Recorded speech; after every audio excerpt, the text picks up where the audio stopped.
सहनाववतु सहनौ भुनक्तु सह वीर्यं करवावहै तेजस्विनावधीतमस्तु मा विद्विषावहै। ओम शांति शांति शांति। वैदिक जीवन पद्धति की इस कक्षा में आप सभी का हार्दिक अभिनंदन है, स्वागत है।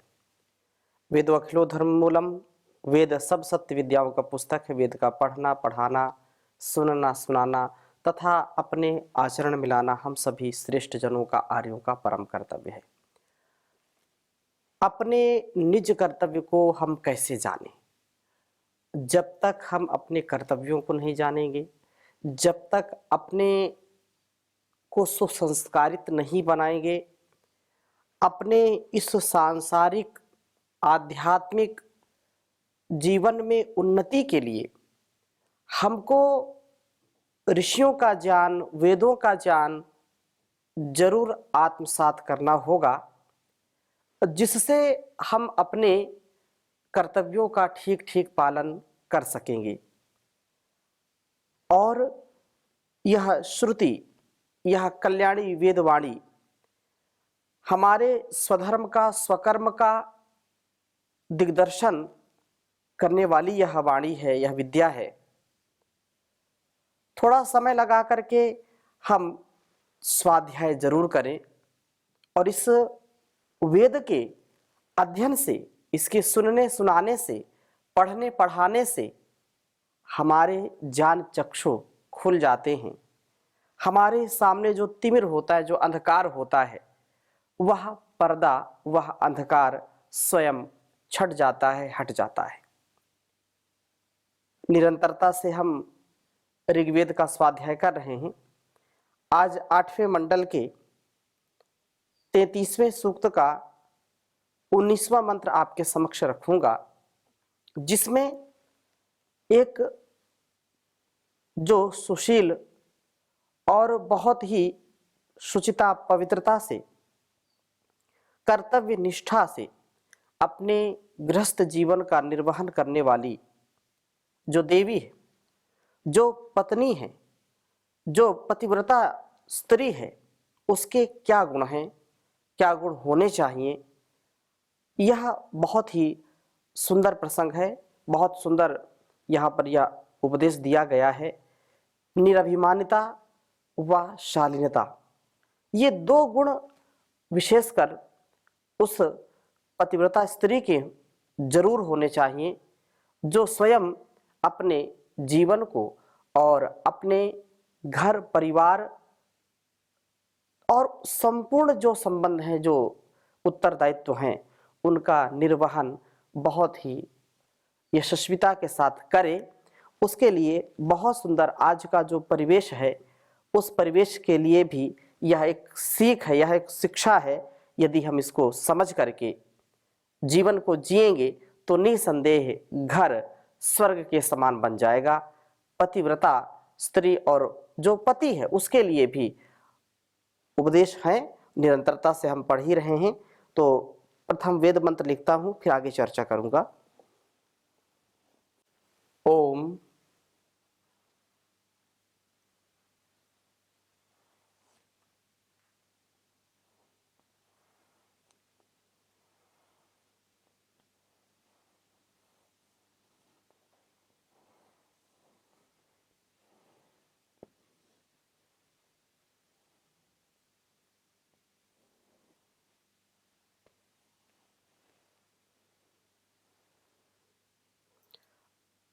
अधः पश्यस्व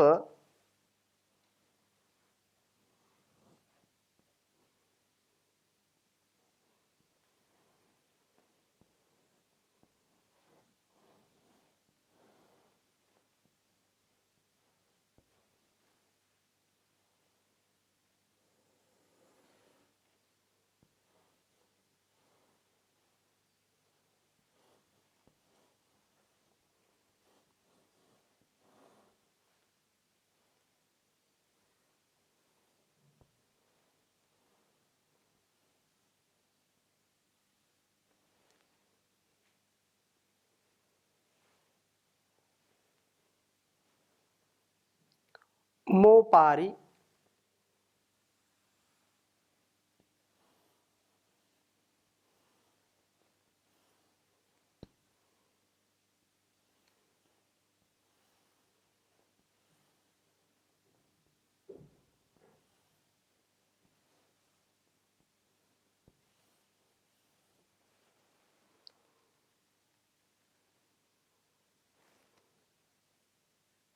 संतराम,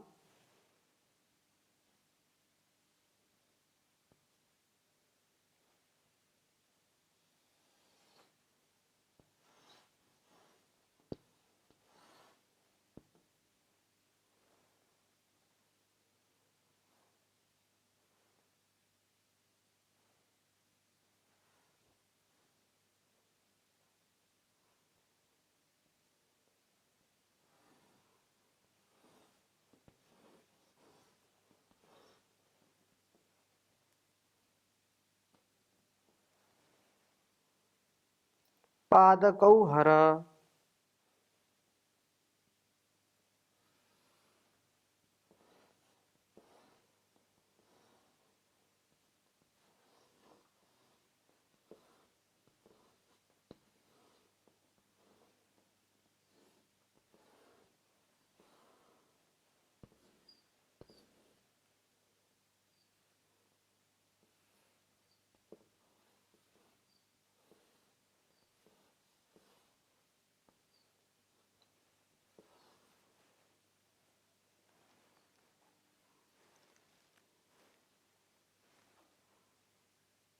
माते कशप्लकौ,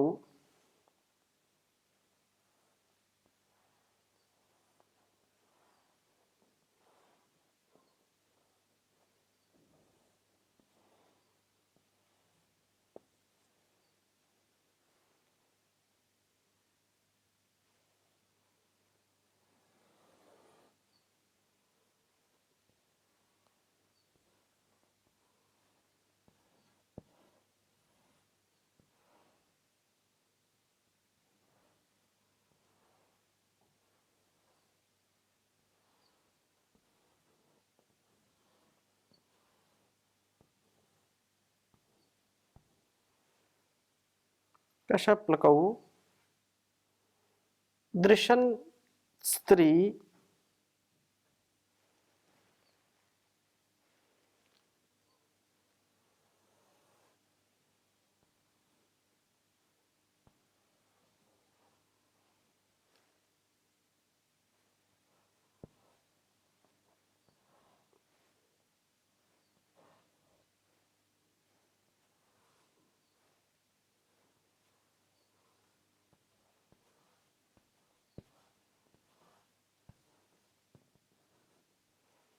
दृशन स्त्री, ही ब्रह्मा बभूविथ।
ऋग्वेद के 8वें मंडल का 33वां सूक्त है यह, जिसका 19वां मंत्र है यह।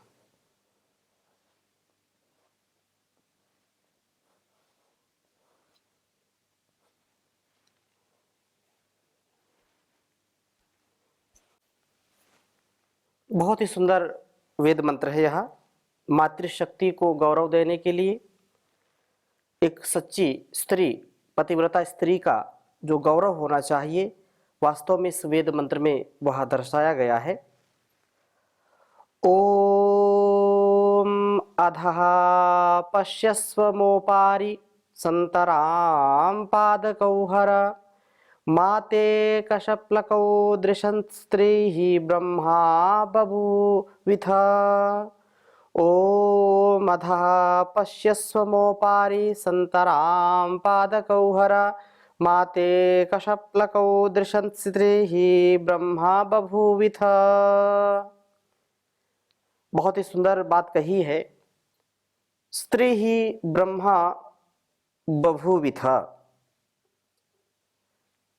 एक आदर्श नारी का, भारतीय नारी का, एक वैदिक नारी का, पत्नी का क्या स्वरूप है, उसकी क्या मर्यादा है, उसका क्या अनुशासन है, उसकी क्या सात्विकता है, इस वेद मंत्र को हम समझ लेंगे तो निसंदेह ऐसी हमारी जो मातृशक्ति है, जो बहन बेटियां हैं, जो अपने जीवन में क्या करना है, क्या उनका आचरण होना चाहिए, पति के घर में कैसे रहना चाहिए और एक स्त्री को कैसे बर्ताव करना चाहिए, उसके विषय में सुनेंगे, समझेंगे और उसको आचरण में उतारेंगे तो निसंदेह जीवन और यह जगत अतिशय कल्याण से युक्त होगा। जो स्त्री का, जो मातृशक्ति का स्थान हमारे भारतीय परंपरा में, ऋषि परंपरा में है, वास्तव में अद्भुत है, अद्वितीय है। वेद के इस मंत्र में बहुत सुंदर उपदेश किया गया है कि एक पतिव्रता स्त्री को कैसे रहना चाहिए, उसका आचरण, उसका स्वभाव कैसा होना चाहिए। तो इसमें कहा कि वह नम्र हो, विनम्रता से युक्त हो, विनम्र होना चाहिए और इसी में उसकी प्रतिष्ठा है। मंत्र का उपदेश है अधः पश्यस्व, अर्थात वह नीचे देखे, मां ऊपरी, ऊपर नहीं। अर्थात जो स्त्री का स्वभाव है, जो मातृशक्ति का स्वभाव है, उसकी दृष्टि इतनी पवित्र हो कि उसका एक बार दर्शन मात्र से उसके प्रति श्रद्धा हो जाए। यहां पर जो बात कही है कि अधः पश्यस्व, नीचे देख, ऊपर नहीं, और तेरे अंदर वह गर्वित स्वभाव ना हो, अहंकार का स्वभाव ना हो, अति चंचलता ना हो, इंद्रियों पर तेरा नियंत्रण हो। इसका परिचायक यह जो गुण है अधः पश्यस्व, नीचे देख। तथा तू घर में शासन करने वाली अवश्य है, गृह लक्ष्मी है, घर का शासन, अनुशासन, सारी व्यवस्था देखने वाली है तू। पर तू पादकौ, यहां पर कहा मोपारी संतराम पादकौ हर, कहा कि तेरे पांवों को संहार तराम, मिला करके रखने वाली हो, अर्थात तेरे चरण बहुत ही व्यवस्थित और अनुशासित हो, इधर उधर उच्छृंखलता में, चंचलता में तेरे पैर इधर उधर ना जाएं, असभ्यता से तेरे पैर इधर उधर फैले नहीं, बिखरे नहीं, चंचल प्रवृत्ति ना हो तेरी। और इस प्रकार से तू अपने वस्त्रों को धारण कर, तेरे वस्त्र, तेरी शीलता, तेरा वेशभूषा का जो स्वभाव है वह अति मर्यादित हो, और अपने शरीर को ढक करके रख। वेद मंत्र में आया तेरे कशप्लकौ, टखने व निचले अंग मां दृशन नहीं दिखे, अर्थात तेरे वस्त्र ऐसे हो कि तेरे शरीर के अंग दिखे नहीं, टखने के निचले अंग मां दृशन नहीं दिखे, वस्त्रों से तू अपने आप को ठीक प्रकार से आवृत कर, जिससे तेरे जो अंग हैं, प्रत्यंग हैं, जो मर्यादित व्यवस्थित हैं, उनको प्रदर्शन का, अपने शरीर का प्रदर्शन ना कर, वो ना दिखें। वस्तुतः इस प्रकार के आचरण वाली स्त्री निश्चय से गृह यज्ञ को, इस गृहस्थ रूपी संस्थान को सुव्यवस्थित चलाती है। जो स्त्री अपने वेशभूषा का ध्यान रखती है, अपनी वाणी का ध्यान रखती है, अपनी इंद्रियों पर जो नियंत्रण रखती है, उसका घर परिवार बहुत ही व्यवस्थित, अनुशासित होता है, मर्यादित होता है, उनकी संतानें भी श्रेष्ठ होती हैं। और क्या कहा कि इस यज्ञ की, एक जीवन यज्ञ, गृहस्थ रूपी यज्ञ, और जो यज्ञ हम करते हैं वो भी कहा, तो ही वास्तव में ब्रह्मा सर्व मुख्य ऋत्विज है, बभूविथा होती है। इसी से इस यज्ञ को निर्दोष बनाना है। जिस यज्ञ को हम कर रहे हैं, इस संपूर्ण यज्ञ ही संपूर्ण हमारा जीवन यज्ञ के समान है। और इस यज्ञ में स्त्री का जो मातृशक्ति का स्थान है वो ब्रह्मा के समान है, ब्रह्म मुख्य ऋत्विक के समान है, जिसके द्वारा ही ये सारा यज्ञ संपन्न हो सकता है। चाहे गृहस्थ रूपी यज्ञ हो, चाहे संसार का यज्ञ हो, हम यदि अपने घर परिवार को सुंदर सफल बनाना चाहते हैं तो अपनी मातृशक्ति को, अपनी स्त्रियों को, अपनी माताओं को हम अनुशासन में रखें। और माताओं का यह कर्तव्य है कि उनका जो स्वभाव, जो शीलता है, आज का जो परिवेश हम देखते हैं सारे संसार में होड़ लगी हुई है, अंग प्रदर्शन का चारों ओर ऐसा तांडव चल रहा है कि जहां भी, जिस शहर में जाएं, जिस नगर में जाएं, जिस आप जो है कोई कार्यक्रम देखते हैं, उसमें भी लोगों ने स्त्री को भोग की, प्रदर्शन की वस्तु बना दी है। आज ये हमको निर्णय करना पड़ेगा, हमको अपनी वैदिक संस्कृति का, अपने संस्कारों का गौरव बढ़ाना है, अपने घर परिवार समाज को सुंदर और अनुशासित बनाना है, मर्यादित बनाना है। वास्तव में इसको निराभिमानता से और शालीनता से युक्त करना है। तो ये माता निर्माता भवती, कन्या हो या बालिका हो या स्त्री के रूप में हो, उसका जीवन अत्यंत श्लाघनीय होता है, त्याग तपस्या की प्रतिमूर्ति होती है। वह अपने संतानों को, अपने घर परिवार को बढ़ाने वाली होती है, उनका संवर्धन करने वाली होती है, हर प्रकार से वह ब्रह्मा है। इसीलिए तो हमारे शास्त्रों में कहा, यत्र नार्यस्तु पूजन्ते रमन्ते तत्र देवता।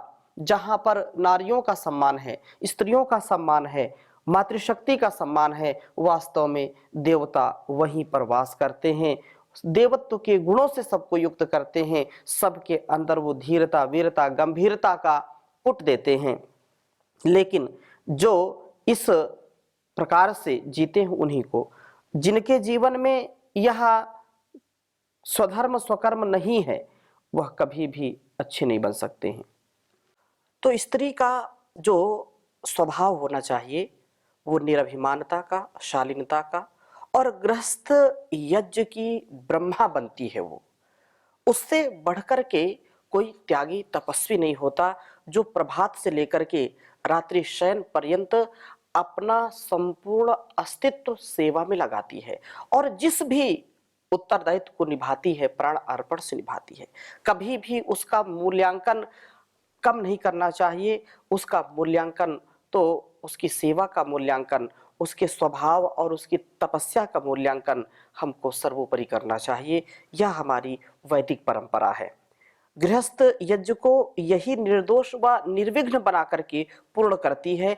बिना स्त्री के, बिना पत्नी के, बिना माता या बहन बेटी के रूप में जितनी भी सेवाएं घर में ये मातृशक्ति के द्वारा होती है, उतनी पुरुषों के द्वारा नहीं हो पाती। यह निर्विवाद सत्य है। जिस घर में मातृशक्ति नहीं है, वह घर वास्तव में अंधकारमय होता है, वहां पर भूतों का वास होता है, ऐसा भी कहते हैं। क्योंकि जो करुणा, जो प्रेम, जो वात्सल्य, जो सेवा, जो सत्कार, जो ये कहें कि आत्मनिरीक्षण के साथ उत्साह देना, साहस देना तथा अपने जीवन और इस जगत की समस्याओं के समाधान में जो एक बुद्धिमती स्त्री, पत्नी अपना मंतव्य जब रखती है या अपनी सेवा से सबको तृप्त करती है, तो सारे शोक संताप दूर हो जाते हैं। इस घर परिवार की जो व्यवस्था है, जो सेवा है, उसको निर्विघ्न बनाती है। इसे नम्र होना चाहिए, सभ्य चाल वाली होना चाहिए तथा ठीक से वस्त्रों का धारण करना चाहिए। बहुत ही सुंदर बात है कि जब हम अपने वेशभूषा का ध्यान नहीं रखते, अपने चाल चलन का ध्यान नहीं रखते, तो उससे समाज में, संसार में निंदा होती है। लेकिन यदि हम अपने गंतव्य को, अपने प्राप्तव्य को ठीक करना चाहते हैं, तो जैसा यहाँ पर उपदेश दिया जा रहा है कि स्त्री को अपने भोग की वस्तु नहीं समझना चाहिए, उसका सम्मान करें तथा स्त्री को भी, पत्नी को भी, मातृशक्ति को भी अपने गौरव का पूरा ध्यान रखना चाहिए। आज का ऐसा दूषित परिवेश हो गया है जहाँ पर आप देखें नित्य प्रति नए नए जो है षड्यंत्र, नई नई चीजें आती हैं और फैशन के नाम पर हमारी जो मातृशक्ति, जो बहन बेटियां हैं, बहू हैं या घर पत्नियां हैं, जो अपने जीवन को, अपने स्वभाव को अच्छा बनाना चाहती हैं, उनके जीवन में भी अनेक प्रकार के लोग विष घोलने का काम करते हैं। हम सजग हो जाएं, हम चेतें, हम जो नारी शक्ति है उसको सशक्त करें। ये सदा से ही वो सम्मान का, गौरव का भाव रखी हैं और वेदों में, उपनिषदों में, दर्शनों में या हमारी जो साहित्य परंपरा है, ऋषियों की जो परंपरा है, सदा नारी का उच्च स्थान रहा है। हम नारी को भोग की वस्तु ना समझें, वह तो त्याग, तप और समर्पण की प्रतिमूर्ति होती है। परंतु याद रखें, यह प्रदर्शन की वस्तु नहीं है, यह भोग की वस्तु नहीं है। अब पता नहीं क्या क्या लोग कहते हैं, लेकिन हमारी संस्कृति, मेरे वो शब्द मैं बोलना भी नहीं चाहता हूँ, स्त्री को, पत्नी को लोग क्या क्या कहते हैं, लेकिन हमारे संस्कृति में, हमारे संस्कारों में सदा उसका उच्च स्थान होता है। इसलिए यह भी हमको स्मरण रखना चाहिए, विशेषकर माताओं को ध्यान रखना चाहिए कि उनका शील स्वभाव, उनके वस्त्र, उनकी चाल, उनकी दृष्टि बहुत ही मर्यादित, व्यवस्थित हो, अनुशासित हो, उसमें किसी भी प्रकार का लेश मात्र क्लेश ना हो, कोई भी दुख ना हो, लेकिन उनको पूर्ण गौरव के साथ यह जीवन, कुछ उच्छृंखलता कि नहीं हम तो स्वतंत्र हैं, हम तो जो है, जो पुरुष वर्ग है उससे हम कम नहीं है, बिल्कुल कम नहीं है।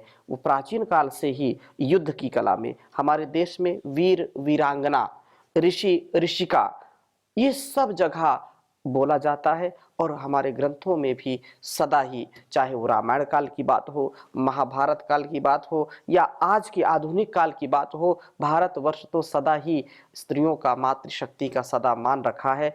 आज पुनः आवश्यकता है इसकी। मैं मातृशक्ति से निवेदन करूंगा कि इस वेद मंत्र को आत्मसात करें और ऐसा जीवन जिएं जो वास्तव में श्लाघनीय हो, जो उन्नत जीवन हो। इसलिए कहा है, नारियां देश की गर संभल जाएं तो, देवियां राष्ट्र की गर संभल जाएं तो, देश फिर से जगत गुरु बन जाएगा। ओम का ध्यान हो, वेद का ज्ञान हो, ओम का ध्यान हो, वेद का ज्ञान हो, पाप तापों का अवसान हो जाएगा। देवियां राष्ट्र की गर संभल जाएं तो हमारी यह नारी शक्ति हमारे सभी ऋषियों ने मान किया है और महर्षि देवदयानंद जी ने तो सबसे बड़ा मान दिया है। वही मान सम्मान, वही जो गौरव है पतंजलि योगपीठ के द्वारा भी, परम पूज्य श्री स्वामी जी महाराज के द्वारा भी स्त्रियों को, मातृशक्ति को सबसे ज़्यादा दिया जाता है। तो उनको अपनी मर्यादा का, अपने अनुशासन का, अपने संयम का, अपने वस्त्रों का, अपने चाल का, अपने इंद्रियों पर पूरा नियंत्रण रख करके अपने गौरव को बढ़ाना है, यह प्रयास होना चाहिए। तो इन्हीं शब्दों के साथ आज की कक्षा को ही विराम करेंगे। शेष चर्चा अगली कक्षा में। ओम शांति शांति शांति।